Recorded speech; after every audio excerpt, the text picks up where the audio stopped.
Hey guys, this is आनंद। आज हम लोग एक बहुत ही इंपॉर्टेंट टॉपिक पे बात करने वाले हैं। पहले सिर्फ ऑफिस वगैरह में ब्रॉडबैंड कनेक्शन देखने को मिलता था, लेकिन अब लोग अपने घर के लिए भी ब्रॉडबैंड कनेक्शन ले रहे हैं और वाईफाई का यूज कर रहे हैं।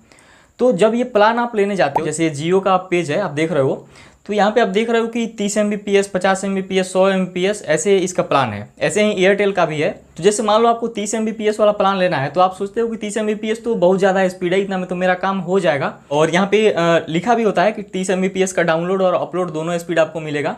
तो आप सोचते हो कि इतना काफ़ी स्पीड है, लेकिन मेरे दोस्त यहाँ पे रियलिटी थोड़ा सा अलग है। एक्चुअली ये जो बोल रहे हैं वो सही चीज़ है, लेकिन थोड़ा सा और आप डीप जाओगे तो एक चीज़ और आपको समझनी होती है, जो मैं आपको इस वीडियो में बताने वाला हूँ। कैसा लगेगा अगर आपको मैं बोलूं कि अगर आप 30 Mbps वाला प्लान लोगे तो आपको सिर्फ 3.7 Mbps का ही मैक्सिमम डाउनलोड स्पीड मिलेगा। जब आप अपने मोबाइल पे या लैपटॉप पे कुछ भी फाइल डाउनलोड करोगे तो उस समय जो स्पीड दिखाता है वो, अगर 30 Mbps का प्लान लेते हो तो सिर्फ 3.7 Mbps ही मिलेगा। अगर आप 50 Mbps वाला प्लान लेते हो, चाहे जियो का लो, एयरटेल का लो या किसी भी कंपनी का लो, तो 50 Mbps वाले प्लान में आपको सिर्फ 6.2 Mbps के आसपास ही मैक्सिमम स्पीड मिलेगी।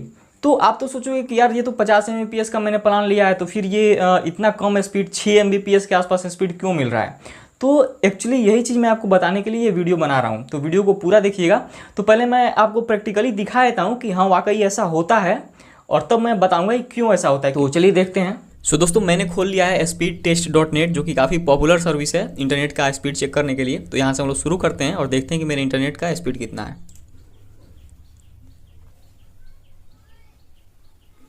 सो मेरा 50 Mbps वाला कनेक्शन है। तो आप देख सकते हो कि 50 Mbps का डाउनलोड स्पीड आ रहा है और इसके बाद अपलोड स्पीड होगा, और अपलोड स्पीड भी आप देख सकते हो कि 50 Mbps का दिखा रहा है। तो अब मैं एक फ़ाइल आपको डाउनलोड करके दिखाता हूँ और उसमें कितना स्पीड मिलता है ये हम लोग देखते हैं। तो रेंडमली मैं ये एंड्रॉयड स्टूडियो ही डाउनलोड कर लेता हूँ। कोई भी फाइल आप डाउनलोड कर सकते हो। ये थोड़ा बड़ा फाइल है, इसलिए मैंने किया कि अच्छे से ज़्यादा देर तक आप देख सकोगे।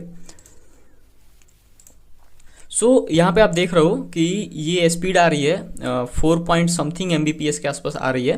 तो स्पीड और भी कई चीज़ों पे मैटर करता है। मैक्सिमम ये स्पीड आपको जो मिलेगा वो 6.2 Mbps तक का ही मिलेगा 50 Mbps वाले कनेक्शन में। सो दोस्तों, अब बात करते हैं कि ऐसा होता क्यों है। तो ऐसा होता इसलिए है क्योंकि आपकी जो आंखें हैं वो एक चीज़ नहीं देख पाती हैं, जो मैं आपको इस वीडियो के माध्यम से दिखाना चाहता हूँ।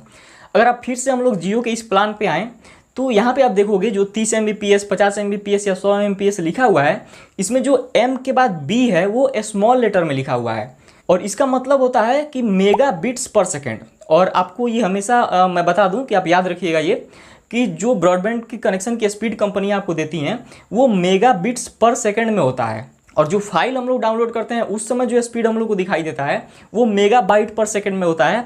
और इसको आप देखेंगे तो M के बाद जो B होता है वो कैपिटल B होता है। अब होता क्या है दोस्तों कि 8 बिट्स में 1 बाइट होता है, और कोई भी फाइल आप डाउनलोड करोगे, मान लो एकदम छोटा फाइल हो, 1 KB का भी हो, तो भी हम लोग उसको किलो बाइट पढ़ते हैं, ना कि किलो बीट होता है वो। और किलो बाइट एक बहुत बड़ा अमाउंट है किलो बिट के तुलना में।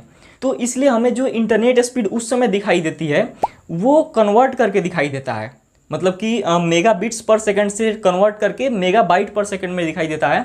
तो इसलिए जो ज़्यादा अमाउंट होता है वो कम हो जाता है, क्योंकि बड़ी अमाउंट में हम लोग दिखा रहे हैं, बड़े यूनिट में दिखा रहे हैं, तो इसलिए वो कम हो जाता है। कितना कम होता है? तो 8 बिट्स में 1 बाइट होता है, तो इसलिए हम लोगों को 8 से डिवाइड करना पड़ता है। मतलब कि अगर आपका 30 Mbps का प्लान है या आप लेने जा रहे हो, तो 8 से उसमें डिवाइड करोगे तो 3.7 के आसपास कुछ आएगा।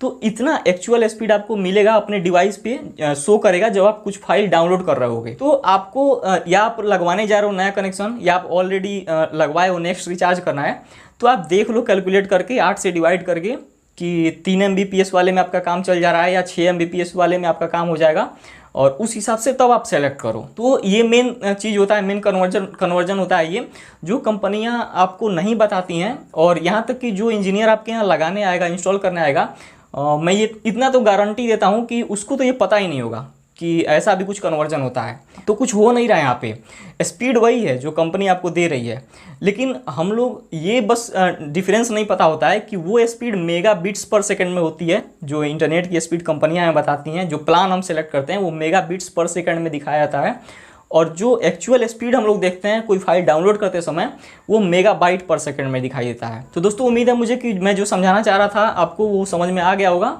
और वीडियो अच्छा लगी, ये वीडियो से कुछ इन्फॉर्मेशन मिला आपको अगर काम का, तो जरूर लाइक करिएगा। कुछ पूछना चाहते हो आप अगर तो नीचे कमेंट करना, मैं जरूर रिप्लाई करूंगा आपको। और अगर आपको कंप्यूटर साइंस, इन्फॉर्मेशन टेक्नोलॉजी जैसी चीज़ों में इंटरेस्ट है तो चैनल को जरूर सब्सक्राइब करिएगा, नोटिफिकेशन बेल दबा के ऑल सेलेक्ट कर लीजिएगा, मैं जो नेक्स्ट वीडियो अपलोड करूँ उसका नोटिफिकेशन आपको मिलता रहे। All right friends, this is Anand signing out.